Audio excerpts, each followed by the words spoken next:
চৰকাৰ আৰু ঔদ্যোগিক প্ৰতিষ্ঠানৰ মাজত শক্তিশালী সহযোগিতা গঢ়ি তোলাৰ লক্ষ্যৰে দক্ষতা নিয়োগ আৰু উদ্যমিতা বিভাগে আজি ঔদ্যোগিক সন্মিলন 2024ৰ আয়োজন কৰে। য'ত দক্ষতা নিয়োগ আৰু উদ্যমিতা বিভাগৰ মন্ত্ৰী জয়ন্ত মল্ল বৰুৱাই মুখ্য অতিথি হিচাপে অনুষ্ঠান সম্বোধন কৰে। অসমৰ দক্ষতা শিক্ষা খণ্ড শক্তিশালী কৰাৰ লগতে যুৱক-যুৱতীসকলক সাম্প্ৰতিক সময়ৰ কৰ্মশক্তিৰ চাহিদা পূৰণৰ বাবে গঢ়ি তুলিবলৈ প্ৰয়োজনীয় সমাধান সূত্ৰ সন্ধান কৰাই আছিল এই অনুষ্ঠানৰ প্ৰধান লক্ষ্য। উল্লেখ্য যে মুখ্য ভাষণত মন্ত্ৰী বৰুৱাই উদ্যোগৰ দ্বাৰা পৰিচালিত শিক্ষানুষ্ঠানৰ গুৰুত্বপূৰ্ণ ভূমিকাৰ ওপৰত আলোকপাত কৰি ঔদ্যোগিক প্ৰতিষ্ঠানসমূহক অসমৰ দক্ষতা শিক্ষা খণ্ডৰ লগত সক্ৰিয়ভাৱে জড়িত হৈ ITI সমূহৰ বাবে পাঠ্যক্ৰম প্ৰস্তুত কৰা তথা পৰিচালনাৰ যোগেদি শিক্ষানুষ্ঠানসমূহ বিশ্বমানৰ কৰি গঢ়ি তোলাত পূৰ্ণ সহযোগিতা আগবঢ়াবলৈ আহ্বান জনায়। আমি ইণ্ডাষ্ট্ৰি মিট 2024 এই ৰেডিশ্যন হোটেলত আমি কৰিলোঁ। অসম তথা অসমৰ বাহিৰৰ ভাৰতবৰ্ষৰ বিভিন্ন ঠাইত 200তকৈ অধিক কোম্পানী ইয়ালৈ আমি নিমন্ত্ৰণ কৰিছিলোঁ আৰু সৰহভাগে আহি ইয়াত উপস্থিত হৈছেই।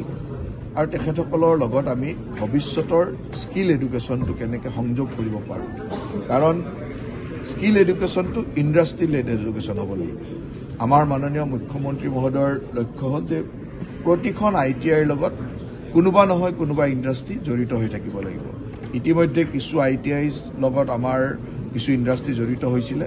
আজি মই প্ৰতিটো কোম্পানীকে অনুৰোধ কৰিছোঁ যে তেখেতসকলে যাতে আমাৰ প্ৰতিখন ITIৰ লগত জড়িত হয়, তেওঁলোকে কমপ্লিটলি ITIছবিলাক চলাব পাৰে, নহ'লে কমপ্লিটলি নচলালেও তেওঁলোকে IMC বা মেনেজিং কমিটিবিলাকত থাকি তেনেকৈ ধৰণে সহায় কৰিব পাৰে। তাৰ উপৰি তেওঁলোকৰ প্ৰয়োজনীয় স্কিল মেন পাৱাৰ যেনেকুৱা লাগে তাৰ কোৰ্চ কেৰিকুলামৰ সম্পৰ্কে তেওঁলোকে এডভাইচ দিব পাৰে বা বিভিন্ন CSR এক্টিভিটিও কৰিব পাৰে। এই ধৰণে আমি গোটেই ভৱিষ্যতৰ স্কিল এডুকেশ্যনটো বিশেষকৈ ITI এডুকেশ্যনটোক আমি কেনেকৈ ইণ্ডাষ্ট্ৰি লেড কৰিব পাৰোঁ, ইণ্ডাষ্ট্ৰিৰ লগত কলাবৰেশ্যন কৰিব পাৰোঁ, সেইটোৱে আমাৰ আজিৰ মূল উদ্দেশ্য আছে। মই যথেষ্ট আনন্দিত যে আমাৰ নিমন্ত্ৰণ ৰক্ষা কৰি এই 200 কোম্পানীৰ সৰহভাগেই আজি ইয়াত উপস্থিত হৈছে আৰু সকলোৱে এটা পজিটিভ মন লৈ আহিছে। মই আশা ৰাখোঁ যে তেখেতসকলৰ লগত আমাৰ বহুকেইখন MOU স্বাক্ষৰ হ'ব আৰু এই MOU স্বাক্ষৰে আমাৰ স্কিল এডুকেশ্যনটো বহুখিনি আগবঢ়াই নিব। আমাৰ লক্ষ্য হ'ল যে অসমক এখন স্কিল হাব কৰিব লাগিব, যাৰ কাৰণে আমাৰ মুখ্যমন্ত্ৰী ডাঙৰীয়াৰ নেতৃত্বত আজি আছাম স্কিল ইউনিভাৰ্চিটি স্থাপন হৈছে। মঙলদৈত এই আছাম স্কিল ইউনিভাৰ্চিটি অহা বছৰ আমি মেইন কেম্পাছলৈ যাম। এই বছৰ আমি ইণ্টাৰিম কেম্পাছ আৰম্ভ কৰিছোঁ, গতিকে অহা বছৰ আমি মেইন কেম্পাছলৈ যোৱাৰ পৰিকল্পনা কৰিছোঁ।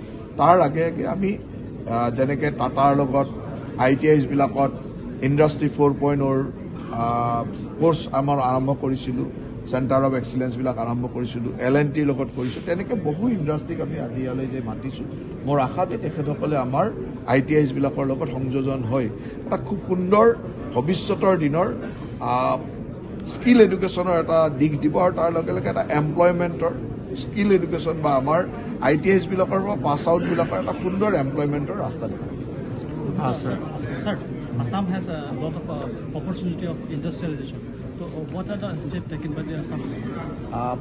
Actually, geographically, we have so many advantages because in the general views, we are in the periphery. But if we see the entire ASEAN and BBN country, that we are the center. So geographically, we have many advantages. So we are planning to connect with all ASEAN and BBN countries who can set up industry here, who can do business from northeast of India.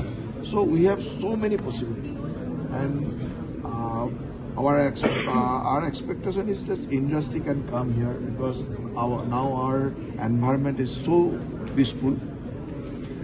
Nowadays there is no any incident, insurgency problem. So anybody can come here and set up industry.